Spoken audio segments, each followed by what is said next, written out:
Hey friends, how are you? Myself Neetu Gupta from NLS Bangalore. So in this session I'll be taking up more legal terms and phrases. Please do watch my lectures on legal terms and phrases. So let us start. First is impossibility. Impossibility क्या है? When something is not possible to do. ठीक है, जब कुछ possible नहीं है करना, that is impossible. कोई एक्ट हम कॉन्ट्रैक्ट परफॉर्म करना है, पहले वो कॉन्ट्रैक्ट था कि पॉसिबल था, लेकिन बाद में कुछ इस तरह की सर्कमस्टांसेस इंटरवीन हो गए, it become impossible to perform, that is impossible. Is it clear? या फिर आप एक इस तरह का एग्रीमेंट कर रहे हो कि which is not possible to perform. You are making a contract to bring a dead body back. Is it possible? This is an impossible. Okay. Next is importance. Importance, this term is mainly used for men who are not capable of having sex. It means its inability to copulate. So इस ground पे ये जो importance है, ये it is a ground for divorce. Marriage को ख़त्म करने का ग्राउंड है ये. Is it clear? Next, impound. Impound means है कलेक्ट करना. There is some criminal case, उसमें कोई भी केस है, सिविल है, criminal, there is some case, उसमें आपके कोई डॉक्यूमेंट्स कोर्ट इम्पाउंड कर रहा है, कोई प्रॉपर्टी आपकी इम्पाउंड कर रहा है. Is it clear? कोई रिकॉर्ड्स हैं, what ever, that is a impound. Funds collect कर रहे हो, जो आप इंस्टॉलमेंट पेमेंट कर रहे थे उसके साथ आप फंड्स भी कलेक्ट कर रहे हो, that is an impound. Next, improvement. Improvement means कोई प्रॉपर्टी है, उस पर कुछ सुधार कर रहे हो, दैट इज़ एन इम्प्रूवमेंट. कोई स्ट्रक्चर बना रहे हो उस पर, that is an improvement. Next, impute. What do you mean by the term impute? Imputed means it is related with the other person. So there are generally two meanings of impute.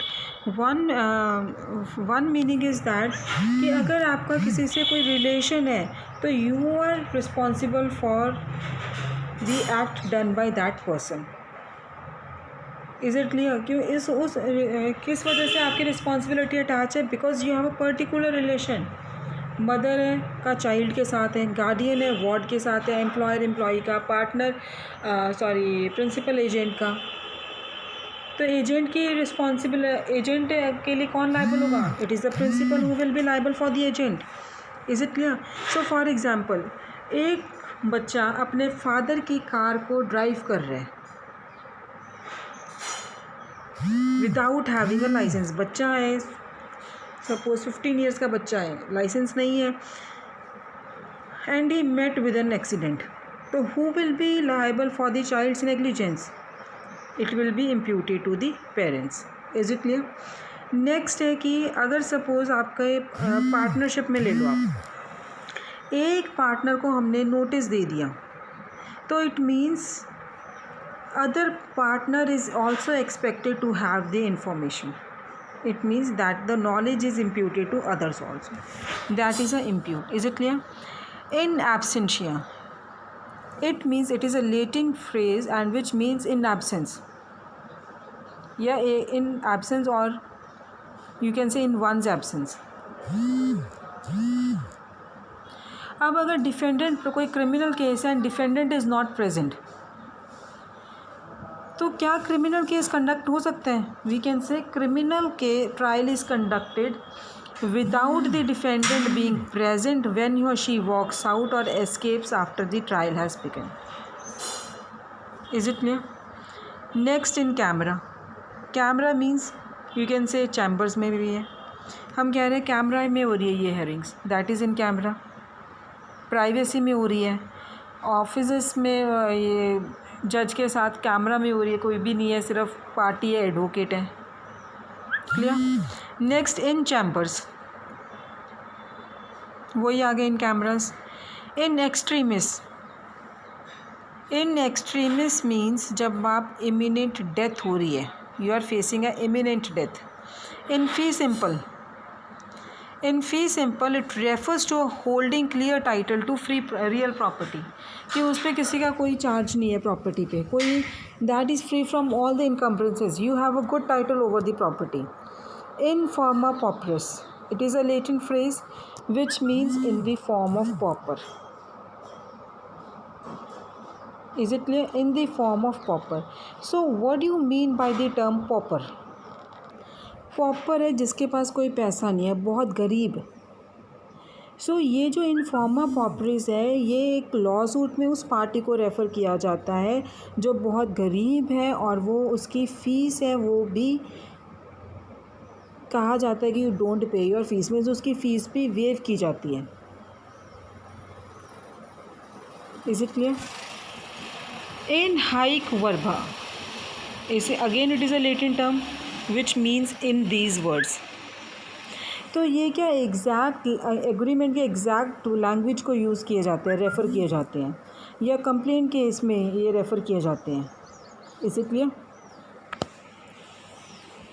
Next is in kind. In kind अगर हम generally बात करें कि हम किसी पे हमें दया आ रही है किसी पे, तो उसके लिए हम उसको कोई पेमेंट दे रहे हैं, कुछ डिस्ट्रीब्यूशन के दे रहे हैं, वट एवर, ठीक है, कोई गुड्स दे रहे हैं इन ल्यू ऑफ मनी, या गुड्स और मनी दोनों चीज़ दे रहे हैं. ये in kind it means wills और ट्रस्ट में यूज़ हो रहा है. ठीक है, तो उसमें क्या है कि जो एग्जीक्यूटर है, जो ट्रस्टी हैं, ये किसी की बेनिफिट के लिए डिस्ट्रीब्यूट कर रहे हैं in kind. Is it clear? That is a in kind. Next in lieu. In lieu means इसकी अगर हिंदी में मैं आपको ये मीनिंग बताऊँ, इसकी जगह. Is it clear? It means instead. If I say I'll deliver you some goods instead of money, कि पैसे की बजाय मैं तुम्हें कुछ राशन दूंगा. Is it clear? In lieu of, I will provide you with some goods in lieu of money. क्योंकि पैसे तुम शराब में गवा दोगे. Is it clear? That is in lieu. In limine, it means at the threshold.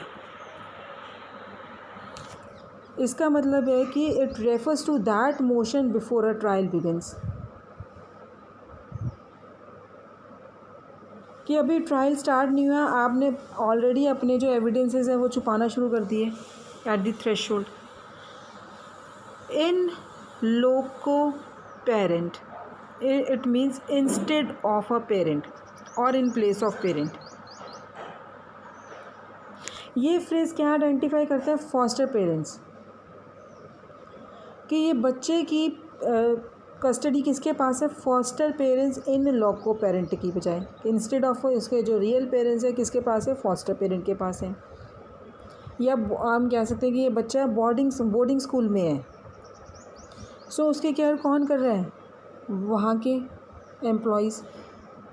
इन तो custody किसके पास है? इन लोको पेरेंटिस. क्लियर? नेक्स्ट इन पैरी डेलिकेटो. इन परी डेलिकेटो मीन्स इन इक्वल फॉल्ट.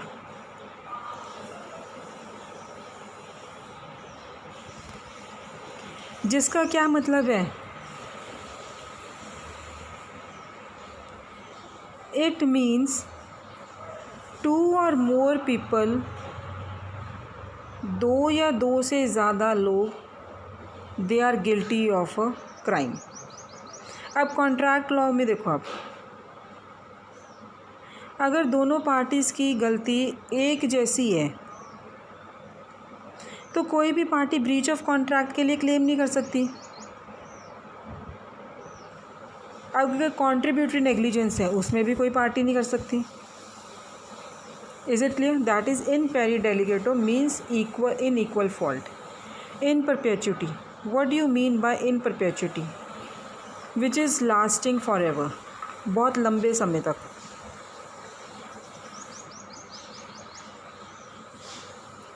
एक पर्सन की राइट है कि वो अपने लैंड के प्रॉफिट्स इन परपेचुटी रखे. Is it clear? In personam means कि सिर्फ देर आर टू टर्म्स, एक तो है in personam and another is in rem. तो इन पर्सोनम क्या है कि जो सिर्फ एक पर्टिकुलर पर्सन के टूवर्ड्स ड्यूटी है. कोई एक कोर्ट ने कोई ऑर्डर दिया है, एक ऑर्डर तो उसने दिया है कि जो सबके लिए ही है, बट एक ऑर्डर उसने दिया है कि जो सिर्फ एक पर्टिकुलर पर्सन के लिए एप्लीकेबल होगा, तो दैट इज़ इन पर्सनल. जैसे एक लॉ सूट आपने केस फाइल किया है, जब प्लेंटिफ ने केस फाइल किया है तो समन्स किसको जाते हैं?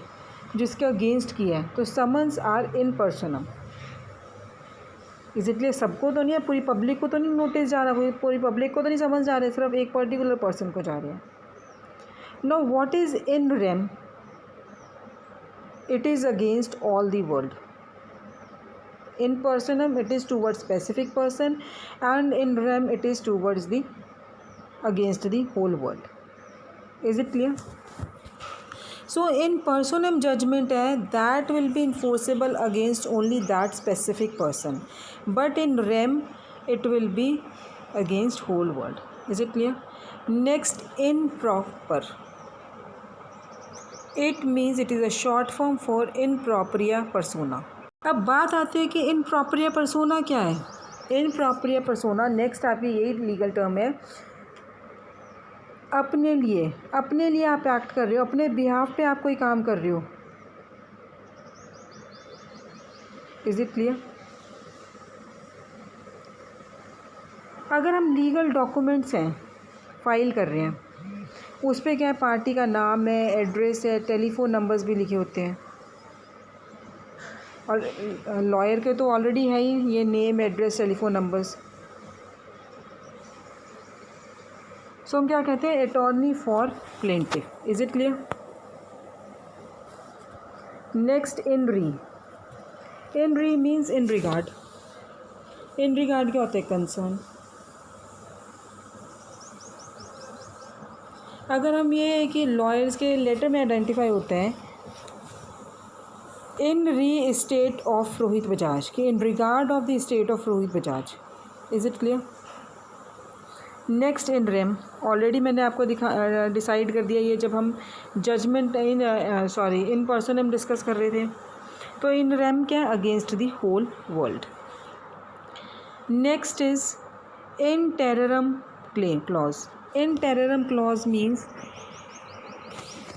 इन फियर. इसमें क्या है आपका? इन फेयर में कोई भी प्रोविज़न, इट मीन्स कि विल में अगर कोई प्रोविज़न है और उसमें लिखा हुआ है कि अगर कोई धमकाएगा,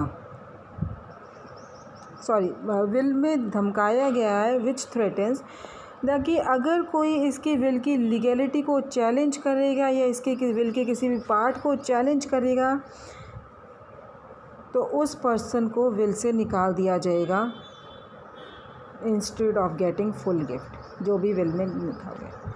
इज इट क्लियर? सो ये जो क्लॉज विल में इंसर्ट होता है, इसका इंटेंशन क्या है कि बेनिफिशियरीज को डिस्करेज करना.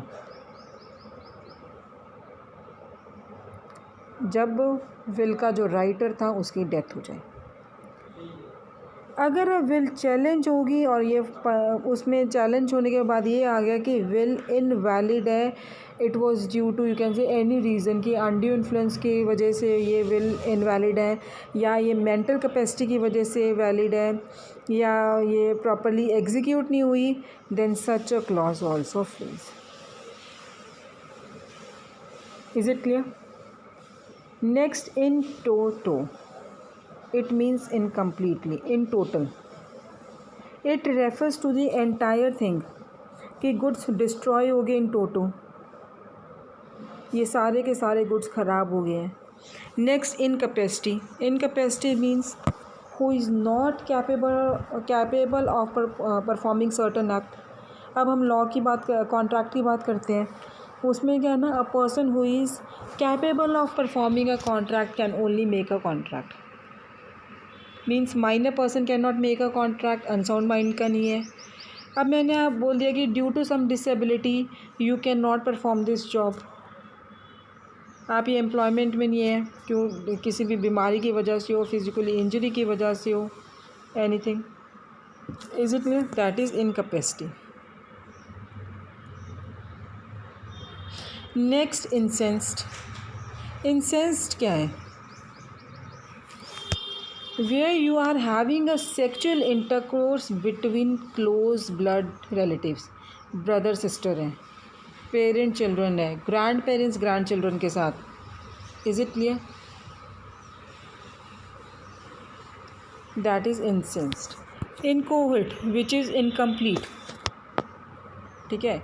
अब आपने कोई ऑफेंस कमिट कर रहे हो बट वो ऑफेंस कंप्लीट नहीं हुआ, किसी वजह से आप वापस आ गए हो, पूरी तैयारी के साथ गए थे कि मैंने उसका मर्डर करना है, गन लोड कर लिया आपने, ठीक है, उसके घर तक गए हो, घर तक गए हो, घर के बाहर से ही वापस आ गए हो कि नहीं, that is incomplete offence, is it clear?